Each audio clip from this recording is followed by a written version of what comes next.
It's so good at times to just know someone is there, that someone watches over me, someone cares, someone loves, someone wants to just be there, say nothing, and but that's their presence is there watching over me, and uh, it's just a comfort, isn't it? I know a young man who is struggling with his sleep, and one of his parents goes in and sleeps the night with him.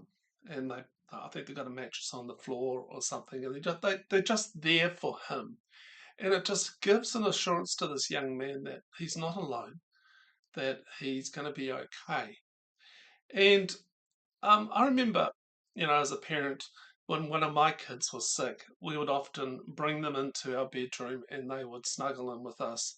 And it was just a quiet assurance for the child to know that they're safe, that they're okay, that they're going to be okay, that mummy and daddy are going to be there with them.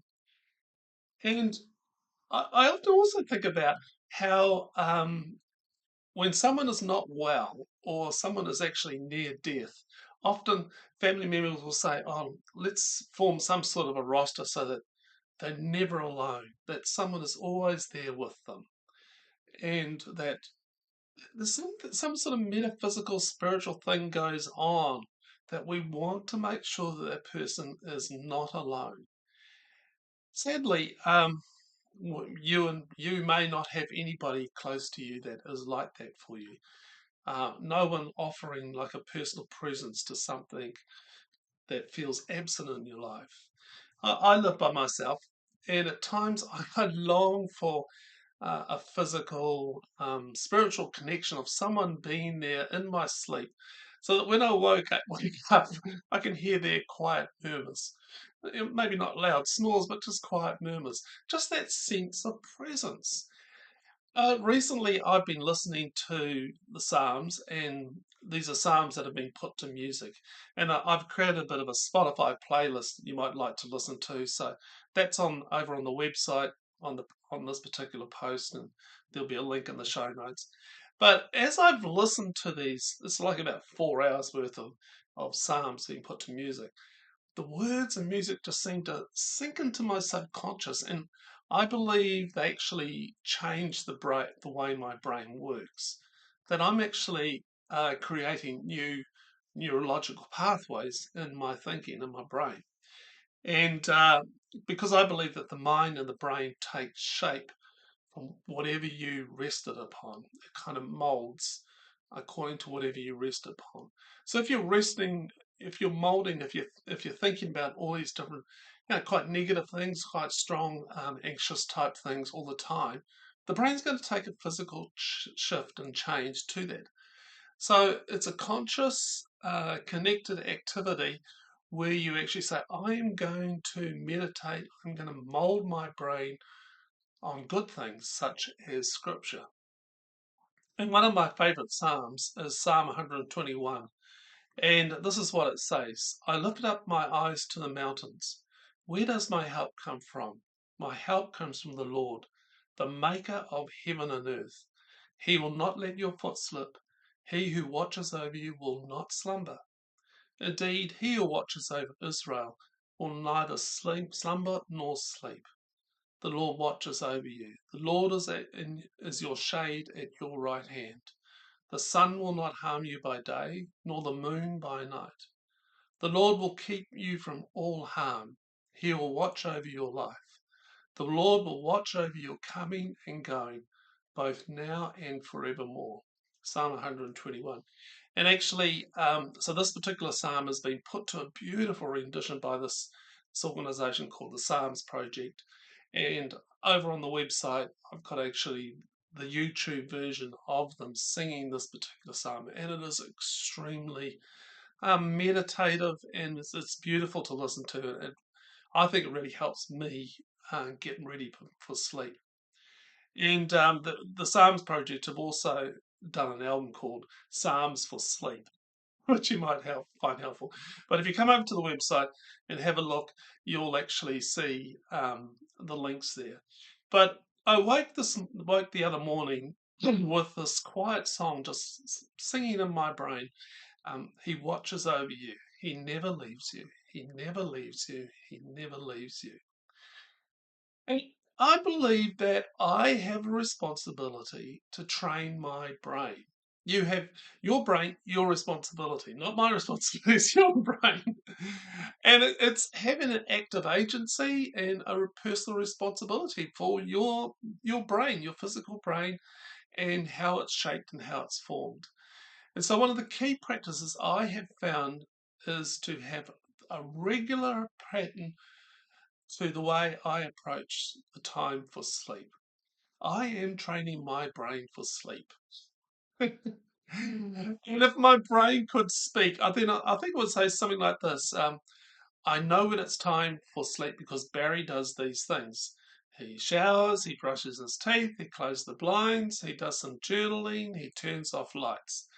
And I've also noticed that recently Barry has been listening to Psalm 121 and he reads his sleep poetry. This says to me, the brain, that it's time to rest and switch into sleep mode. And while I am asleep, this is Barry, while I'm asleep, God is at work. Yeah. And we read in that psalm that God never sleeps, He never slumbers, He's always active, and He's always watches over me. You see, while I sleep, I have gotten out of the way for a while. And I love this quote from Eugene Peterson.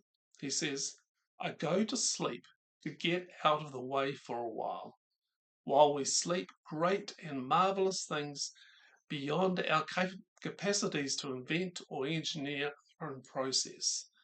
The moon making seasons, the lion roaring for its prey, the earthworms aerating the earth, the stars turning in their courses, the proteins repairing our muscles, our dreaming brains restoring a deeper sanity beneath the gossip and scheming of our waking hours.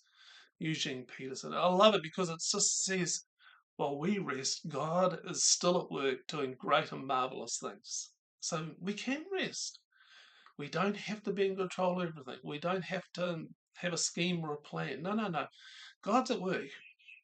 So in the morning, when my brain is refreshed and open, and God has done the night shift, one of the first things I do is I write a poem.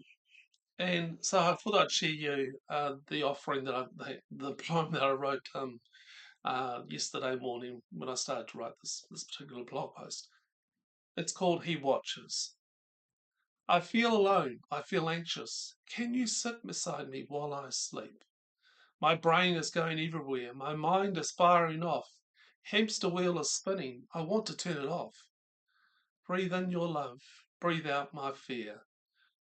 Sit beside me, ruler of the universe. Wipe away the child's tears. He watches, he knows, he does what he alone can do. He asks me to pray my part. I fold myself into his care.